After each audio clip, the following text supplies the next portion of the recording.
The regular season is heating up, new stars are emerging, and that means more opportunities to win up to 25 times your cash on Prize Picks, the most exciting way to play daily fantasy sports. Just select 2 or more players, pick more or less on their projection on a wide variety of stats, and place your entry. It's that easy. Let it fly to turn $10 into $250 with just a few taps. Easy gameplay, quick withdrawals, and injury insurance on your picks are what make Prize Picks the #1 daily fantasy sports app. Watch your favorite players and get paid doing it this basketball season. See your entries make progress during the game or make new entries for the second half and the fourth quarter. 3-pointers, assists, rebounds, and everything in between are yours for the taking. Join the Prize Picks community of more than 7 million players who have already signed up. Right now, Prize Picks will match your first deposit of up to $100. Just download the Prize Picks app and use code GET100. That's code GET100 on Prize Picks for a first deposit match of up to $100. Prize Picks. Pick more, pick less. It's that easy.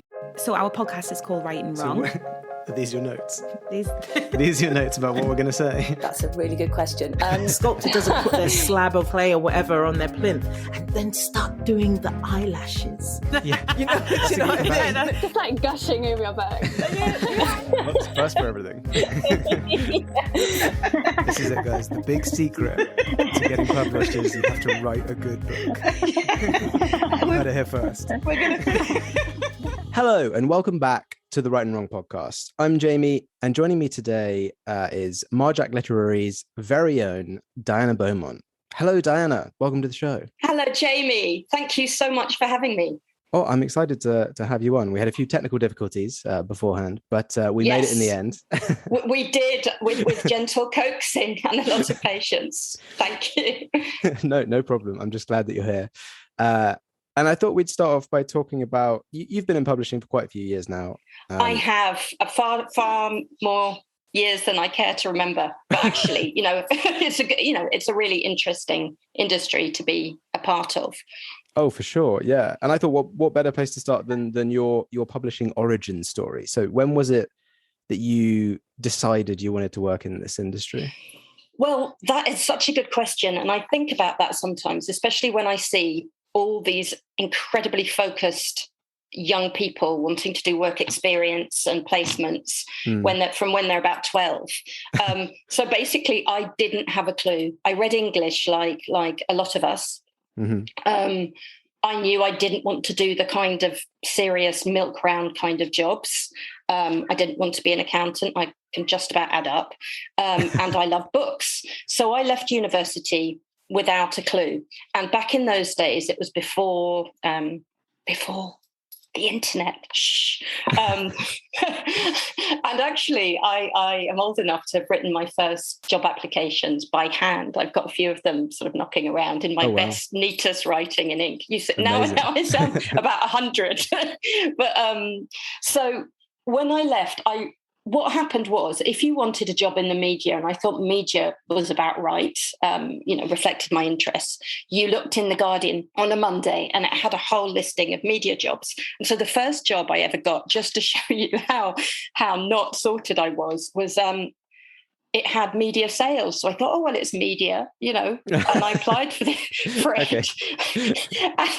And it was actually...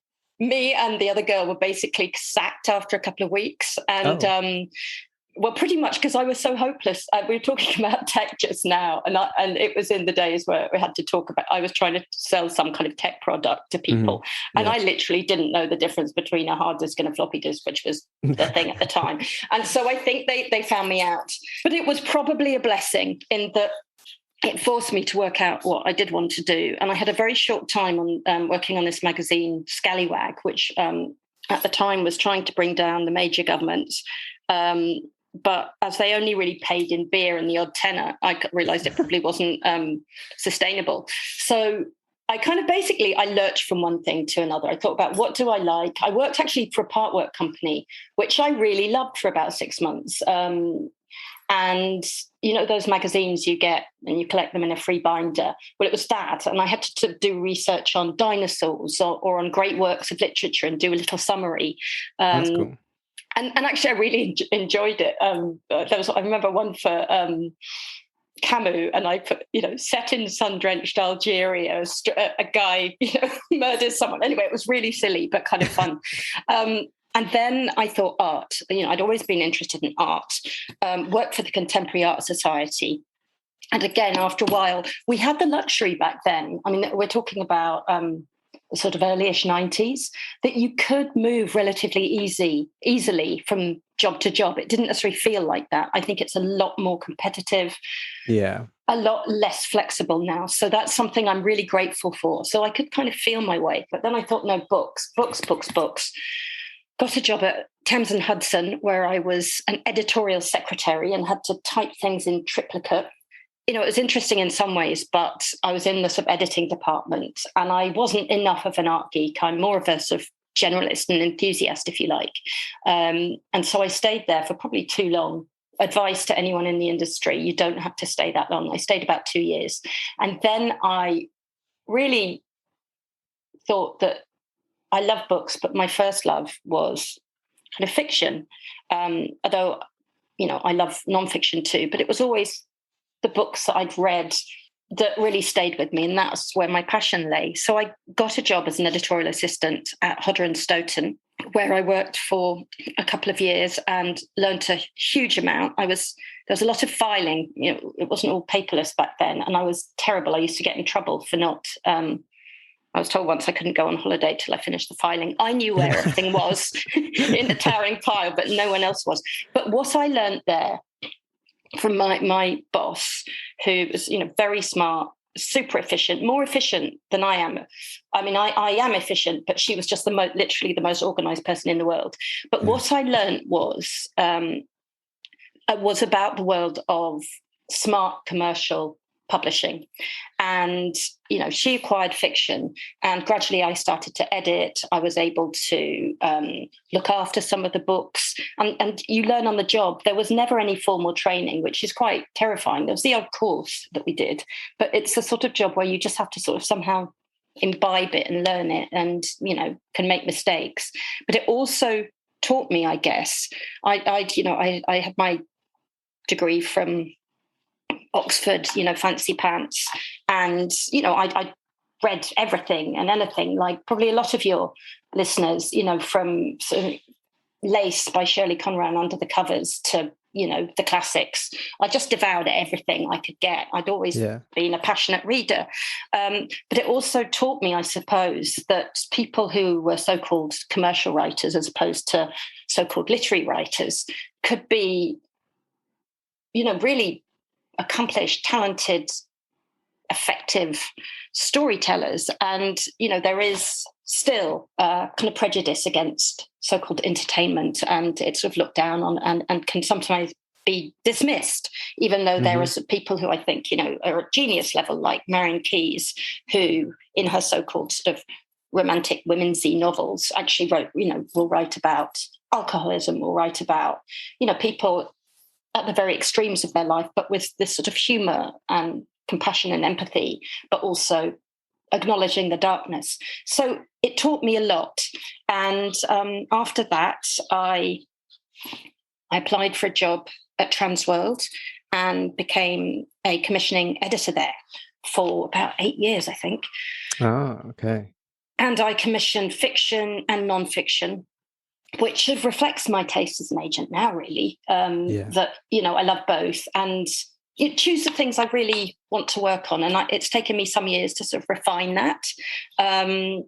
Jumping back a little bit, after Transworld, I got to a point where I just felt like I needed a change, and I didn't know what it was. And I left, and I worked as a freelance editor, doing sort of odds and sods and, working sometimes with agents, sometimes direct with clients for some years. I had my twin boys on April Fool's Day, 2009. Okay. And I know. And I know the joke's definitely on me, but no, they are lovely. And then I'd been, in about a couple of years after that, when I was sort of getting my head above water, I'd been working before with a guy, Rupert Heath, in a sort of editorial support capacity. And although I had sold one book, actually, before I had the boys, something came into me. It was actually someone I had published, and she wanted an edit. And then I thought, I can sell this. I know what to do. It had a title, I can't remember, but I said, how about calling it the Jane Austen Marriage Manual? It was by Kim Itso. And I thought that, sounds good. And I sold it at auction. In fact, to Hodder, funnily enough, where I'd worked. And I sort of thought, oh, actually, maybe this is something I could do. And then it started from there. And I was at home. I worked through and as an associate agent with Rupert, but I was at home. And it was literally the case that sometimes, during an auction, where more than one editor is interested in a project, I'd have kind of vomiting children and sort of trying to sort of drown out the noise and sound suitably professional. Yeah. I worked with Rupert for a few years and then joined UTA. I think at that point it was the agency group. It was bought over by UTA and worked as an agent. Is that there. United Talent? Yes, exactly. Yeah, and then they closed down their literary division, and I started it's just over 5 years ago to the day. Not quite, not a Saturday, but thank God they don't make me work quite that hard. Although the hours are very sort of inflexible. Are very flexible. You often end up working evenings and weekends, but equally you can sort of choose how you work a lot. So I started at Marjacq about 5 years ago, and I've sort of refined my pitch, if you like, to what I call smart commercial fiction and non-fiction. It tends to have a feminist element often, but not always. There's some social justice. I like things that are funny.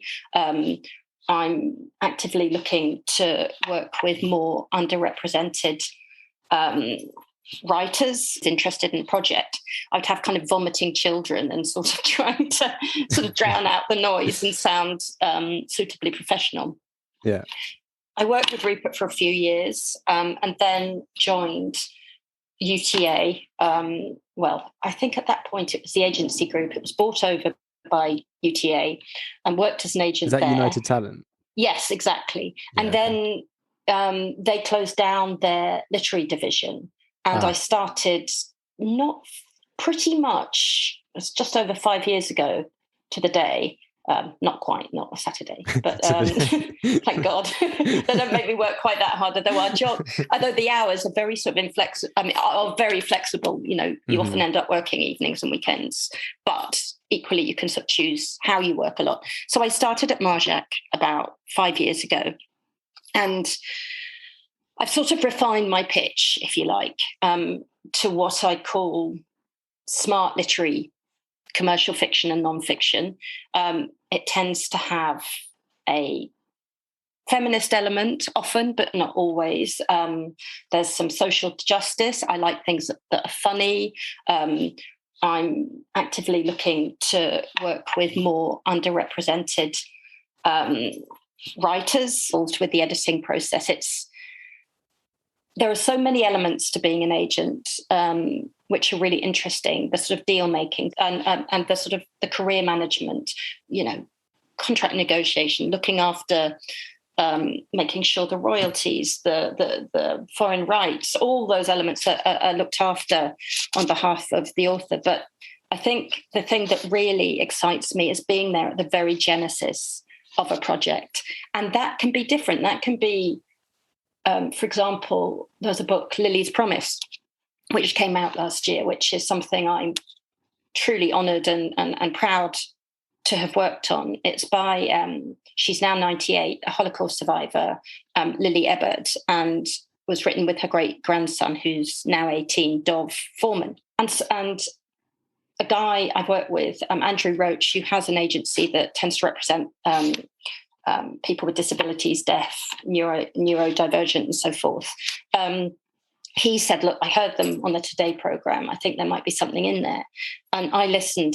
We got in touch. And it all started from there. I took them to a publisher, Macmillan, who I thought would be particularly sympathetic.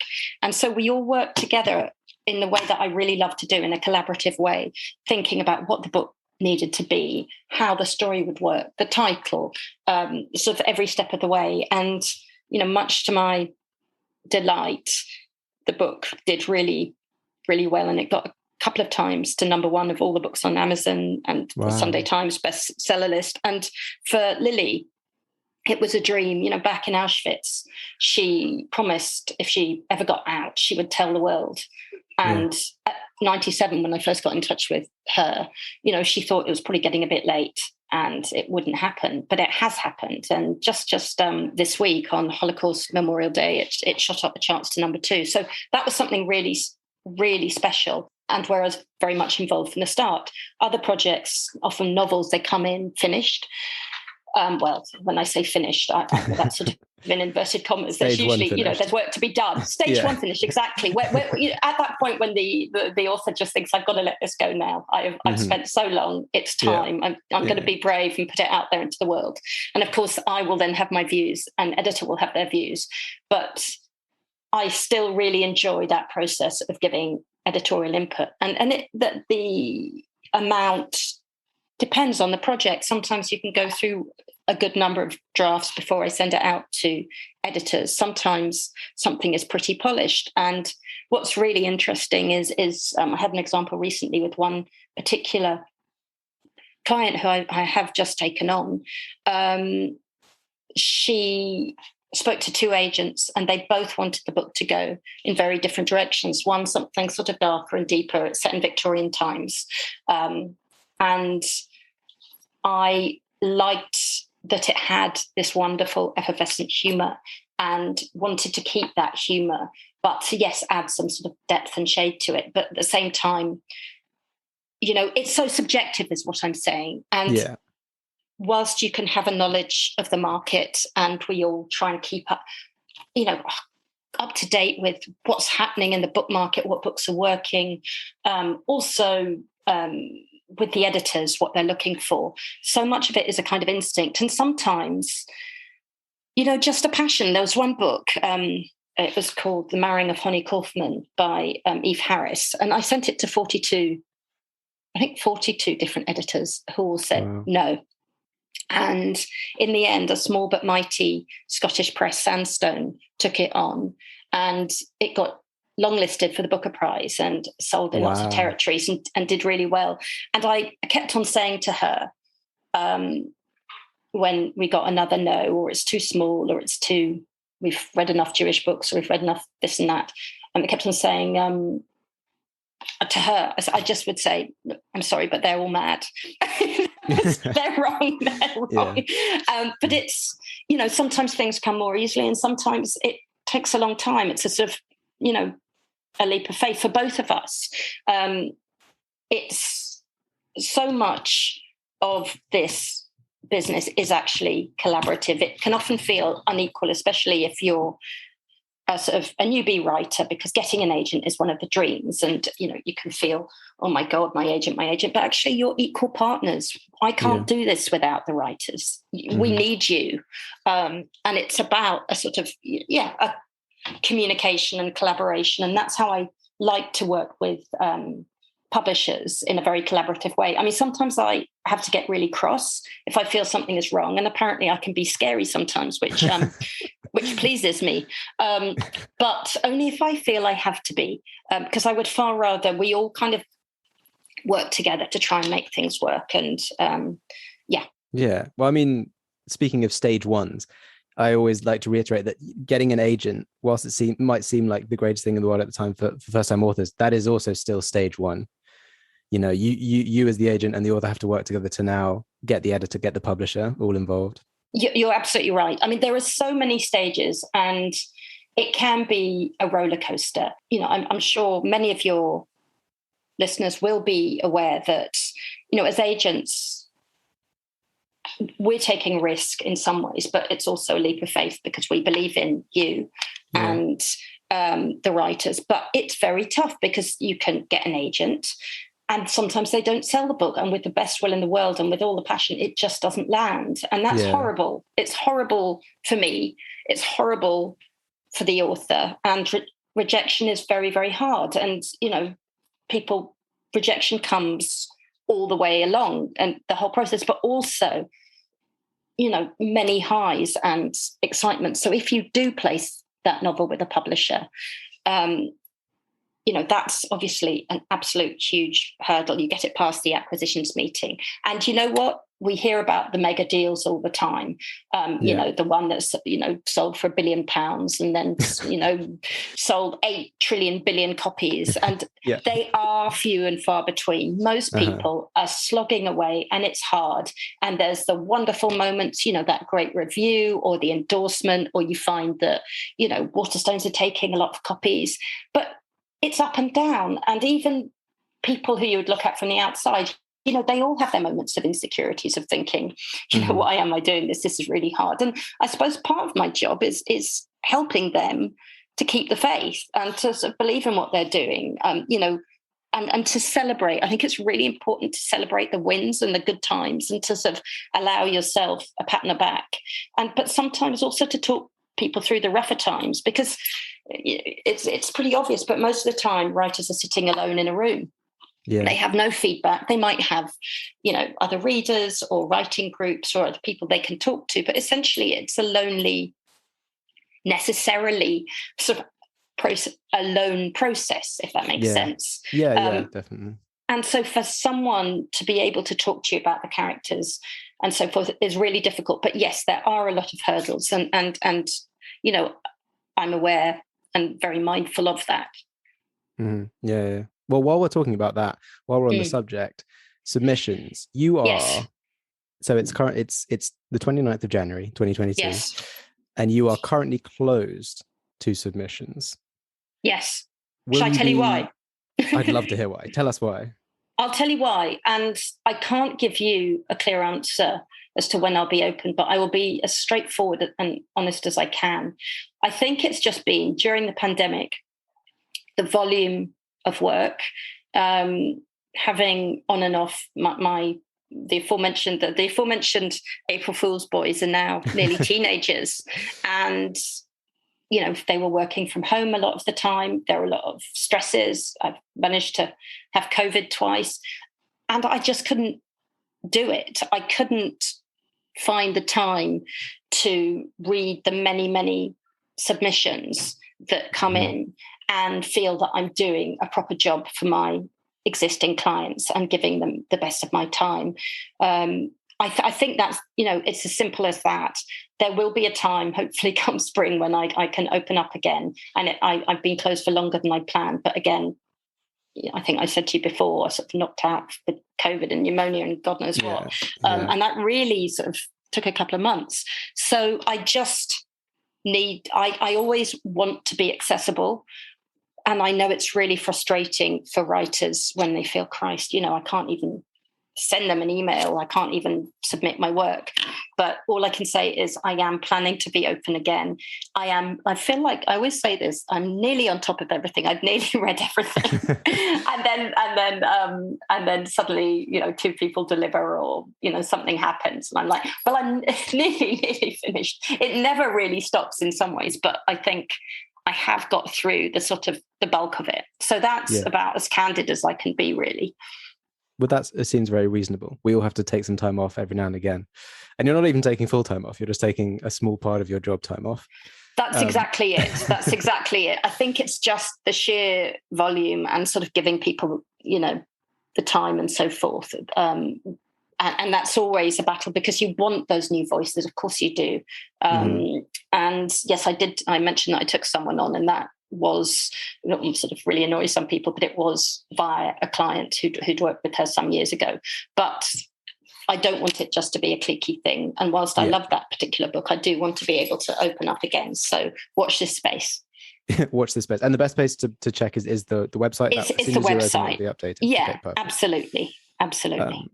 So when you do open yourself up to submissions again, however long that may be, the package at Marjacq it's pretty traditional. It's just a cover letter, 50 pages, a synopsis for fiction, and then proposal instead of synopsis for non-fiction. Exactly that. Yes.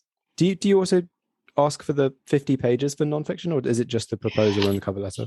Do you know what? I really need to check what we asked for on the website. But I think the main thing is having a substantial enough chunk of the writing. If it's nonfiction, you need to be able to see the shape of the book. So, you know, contents, an introduction, a bit about why you're the person who needs to be writing this particular book, and enough writing, ideally from the beginning. So it's not just sort of, you know, bits that are piecemeal, to give me a coherent idea of what it's going to be. And obviously with novels, we just ask for the first 50 pages or 3 chapters, you know, whichever comes nearest to that page amount. We do ideally want the book to be finished, so that if we want to see more, we know it's there. Yeah, you know, you can ask for the full manuscript and you can get it. Yeah, exactly. ASAP. Yeah. Okay. So when you receive a submission, what order do you go through the component parts, and how much weight do you attribute to each part? That's a really good question. I can tell a lot from the letter. I think the covering letter is hugely important. And forgive me if I'm teaching anyone to suck eggs, but the key things are, for me, is get my name right. I've had a dear Marjacq before, and preferably the right agent name. Occasionally, people sort of, you know, they have the name of a different agent, which is kind of quite funny, but probably not that effective. And so what I really want is to say, okay, this is either a novel or nonfiction about, you know, a short sort of elevator pitch really about what it is. Then you can expand a little bit more for a paragraph or so, and tell me a bit more about the book, but as specific as possible. So it's not just sort of a whole panoply of adjectives, which don't really, you know, it's sort of shiny and lovely and funny and this and that. It's like, well, I'll be the judge of that, thank you. But seriously, that tells me a little bit about what the book is, perhaps what genre it is. It might be useful to give some comparisons. We don't expect you to be a marketeer. You know, that's not your job as an author, but it is no bad thing doing a little bit of research. Just looking in bookshops, a really handy tip is looking at acknowledgement pages, finding out who an agent is, researching their list. And sometimes people say, I really enjoyed, I don't know, you know, Insatiable by Daisy Buchanan, and thought this might be right for you, for example, or Lucy Vine, or other writers. So, and that is appreciated because it means someone has taken a little bit of time. And then I want to see a paragraph about you and incorporating any sort of writing related information. So, you know, courses you've done or something really particularly interesting in your life that stands out. And then pretty much sign off. That's it. It doesn't need to be more than a page. If that letter is convincing and interests me, I will then go on and start reading. And sometimes I usually look at everything, give it a quick look. But if the letter doesn't work, it's highly unlikely I'm going to get any further, really. Okay. I will give it a chance. I will have a flick over. But if it just, you're a writer, and so you need to be able to write a good letter. I think it's that basic for me. It might not be fair, but I think that's probably, in all honesty, how I work. It's very instinctive. Then I start those pages, and usually if I love something, I know within a page. I know straight away if that writing just speaks to me or sort of makes me tingle and or the subject matter just really matters. I mean, I've sold a book recently to William Collins by a human rights barrister, Harriet Johnson, and it's called Enough: The Violence Against Women and How to End It. And it's a polemic, obviously, but exploring how the judiciary, the police, the whole sort of legal system is very problematic in terms of how it addresses violence against women. And this is obviously something that we're all horribly aware about and I feel really passionately about. So I was very proud to be involved. So the minute I knew that's what the book was and her credentials and the topic and that she could write and speak very compellingly, for me, that was a no-brainer. Equally with novels that come in, I'm charmed pretty much immediately.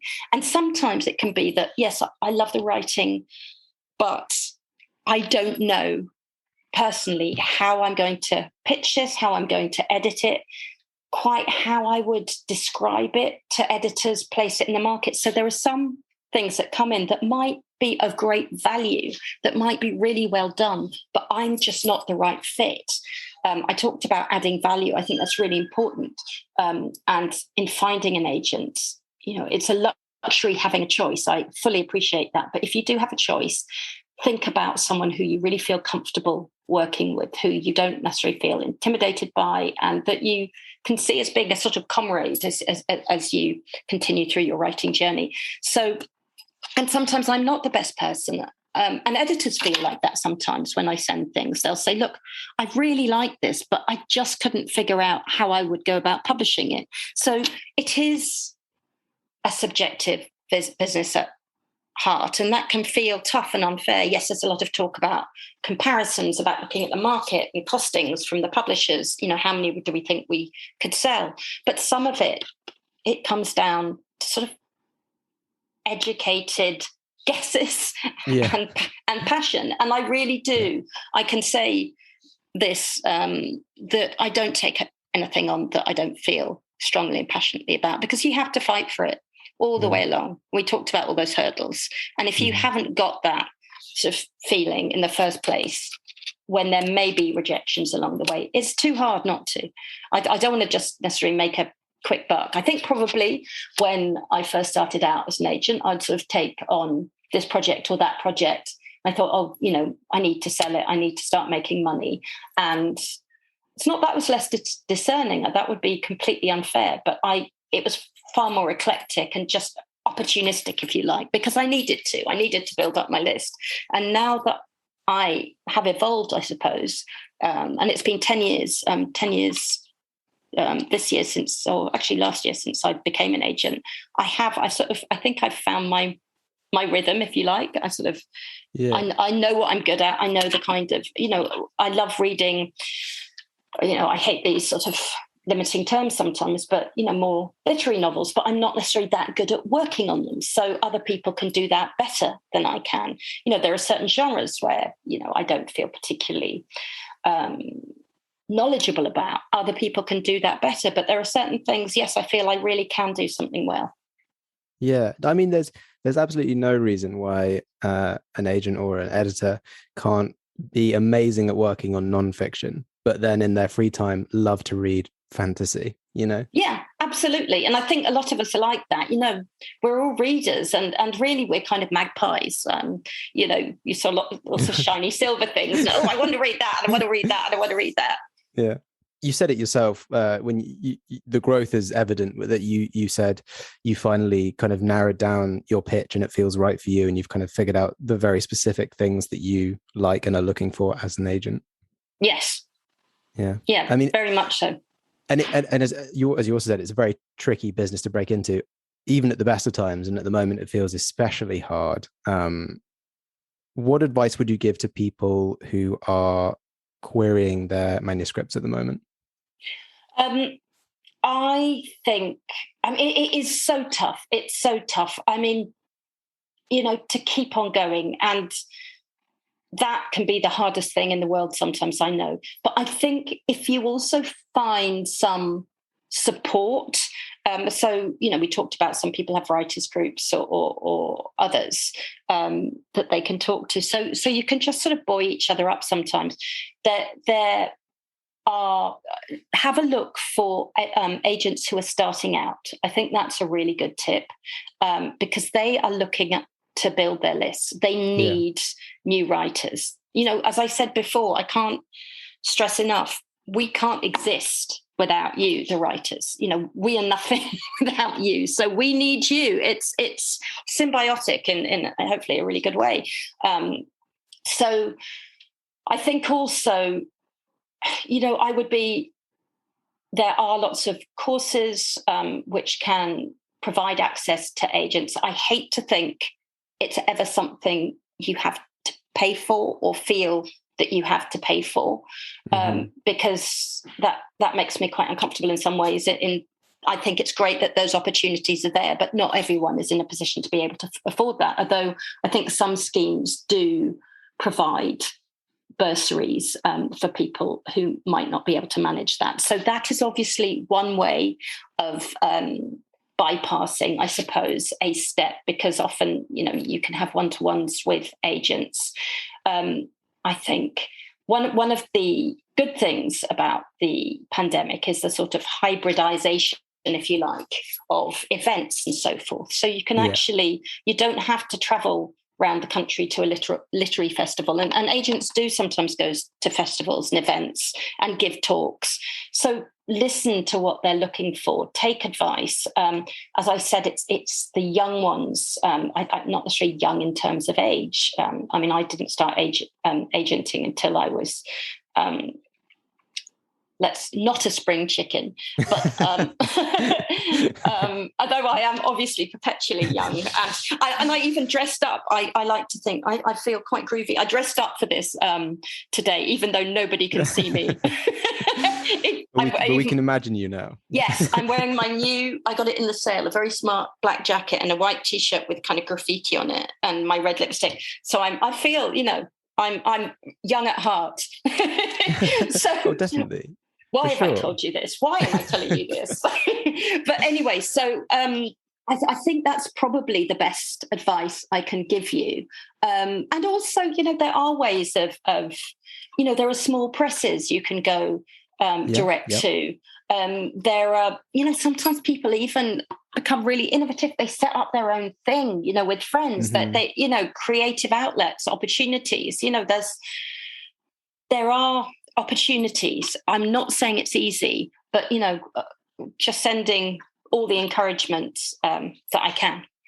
Yeah, and there's 100 ways to publish now, and you can literally almost make it up, from things like obviously self-publishing, but then there's like Wattpad, and people have had huge success of Wattpad, which has then got them agents and things like that. So you've just got to throw yourself at it, really. I think throw yourself at it, and also just keep doing it if you love it. And it's hard because, in the end, however much we might do things for ourselves, of course we want readers, of course we want an audience. That's part of what art is, unless you're just a committed diarist, but I don't think there are many of them out there.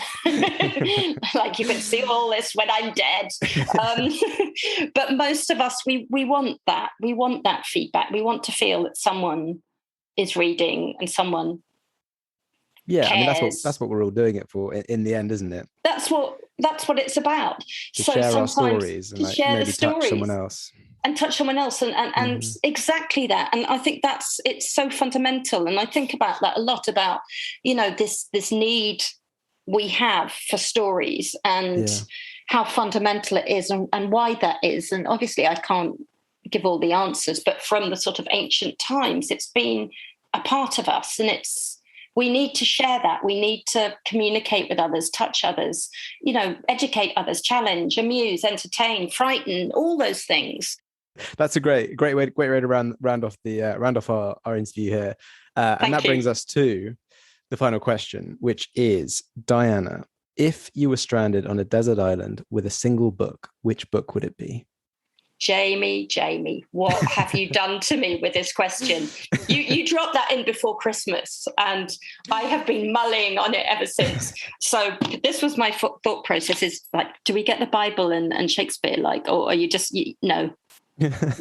No, like on Desert Island is no. Okay, I've got it. So first I was thinking, would it be one of the kind of big Russians or something that I've been meaning to read forever? And I thought, nah.